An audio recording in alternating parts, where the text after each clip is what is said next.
Hello everyone, I'm Prasan Vasne. I am the developer of Unisala. Today I'm going to talk about it, but before that, I'm going to talk about the problem that I still face to this date in my 18 years of educational journey. And so the problem is, imagine this, right? You're sitting in the classroom and the lecture is going on, and you're completely lost and disconnected from what's being taught. I had this moment earlier today as well. And so day by day, your curiosity is fading away, and you're starting to ask questions like, why am I here, or why did I even enroll for this course, right? And so that further leads to problems like increasing dropout rate and workforce crisis. And it's not just about GPA or graduation rate. It's more about the lost potential, the diminished dream, and the countless innovation that never materialized simply because we could not bridge the gap between theory and practice. And this mainly happens in STEAM classes. And so what's the solution, right? The solution is to introduce the why to the student. That's the first thing. And the second is to build interactive tools and learning tools and to simplify concepts either through visual or gamified way of learning. And third is to build collaborative community where students can learn from each other by sharing their notes or ideas or articles, and this can be further be passed on to future students. So let's talk about Unisala. Unisala is a learning platform that closes the knowledge gap for STEM students. And it's a note-taking and sharing app that taps into AI. And as you can see here, a note from biology student, and using AI on the right side to visualize the concept. So let's move forward. Right now, Unisala is being used in 3 graduate level courses. These are the dedicated space for classes and graduate level course. So how does it work? So the student with university email can access this dedicated space in Unisala with years and years of class notes, discussion, and shared insights, everything in one place, and that's Unisala. Right now, there is around 1,000 active users with 4-minute engagement session, around total 18,000 page view.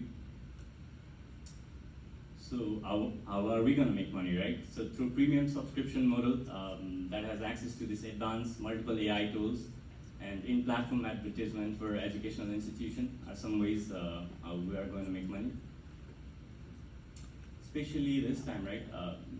Thousands and thousands of students losing their passion for learning each day, and almost 32.9% college dropout rate.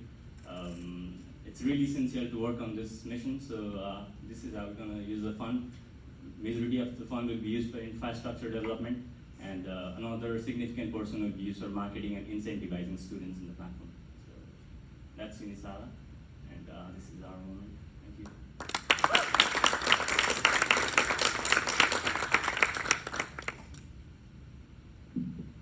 Thank you, Prasan. Great presentation. Can you tell me a little bit about the competitive landscape for this? Yes, so there are, if I talk about the note sharing aspect of the site, there's definitely Google Docs or Medium, right? But Unisala is more focused on the practical use of it. For example, even I went to class and I got lost for an hour today, and this is not just with me. And a student, I was talking with the guy who takes care of the note, sitting in front of the classroom. And while I was approaching him, there was another guy asking me, hey, if you get the note, can you share with me as well? And so that's the reality. And definitely, if it just was for the internet-based, and there's Medium and all those sorts of competition, right? But it's a day-to-day life of a student, and that has been overlooked. And it's not just a story of mine, but if you went through those courses, STEAM courses mainly, you might find yourself lost in most of the time as well. Just one more question from me. I don't have clarity on the approach completely. How much of this is user-defined and user-driven, and how much of this is done at your level, at the company level, to set up? In other words, can a user set up the class itself and share notes and use it, or does it have to be does it have to be set up by you through a subscription? So right now what I did was I took the undergraduate course catalog and then I uploaded in the site, and that's why we have all the sites for graduate level course. But few months down the road, I'm thinking about adding like undergraduate classes, science, technology, engineering, and mathematics.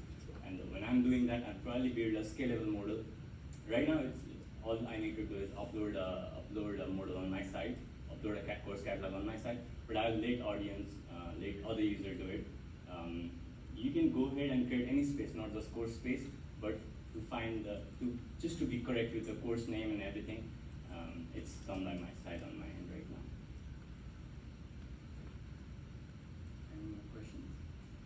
Well, I'll say congratulations on having as many active users as you do. That's awesome.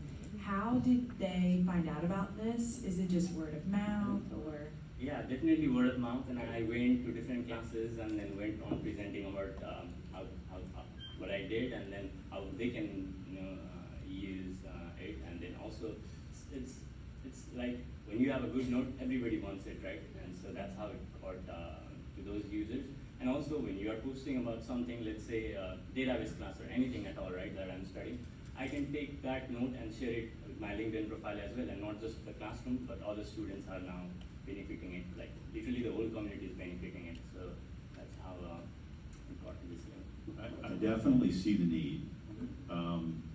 It does seem like this would make an interesting model for a two-sided marketplace versus because you're going to have good note takers and producers, and then you're going to have receivers that are willing to pay to have augmented, enhanced, more interesting version of notes, so that they can learn at a greater rate. So just kind of thinking out loud on this.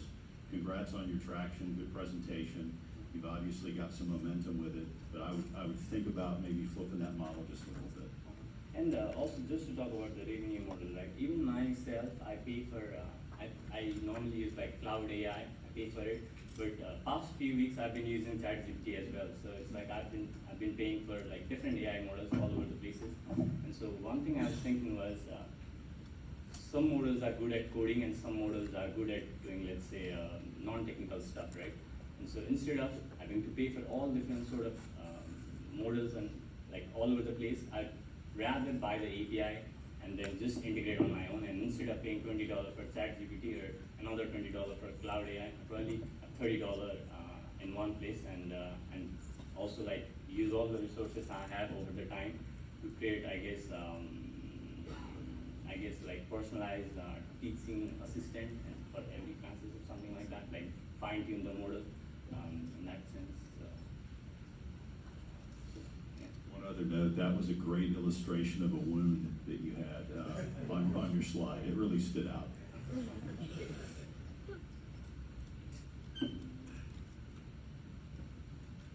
How do you store data? What does it look like when you have, let's say, 10,000 users?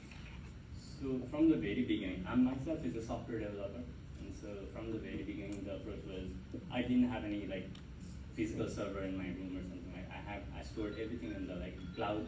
So this I guess privacy and data security starts from the moment I have the data, right? That is from transferring data from user side to my side. So it's basically used from HTTPS protocol, and the encryption is done on that, which is basically I guess AES. Encryption for storing the data, and also the cloud itself, like AWS is a use thing, so it has its own security. And on the top of that, we have like access control. Even I cannot access the data from my computer here from this Wi-Fi, so that it is like restricted to only the server that's running on cloud. So that's basically it.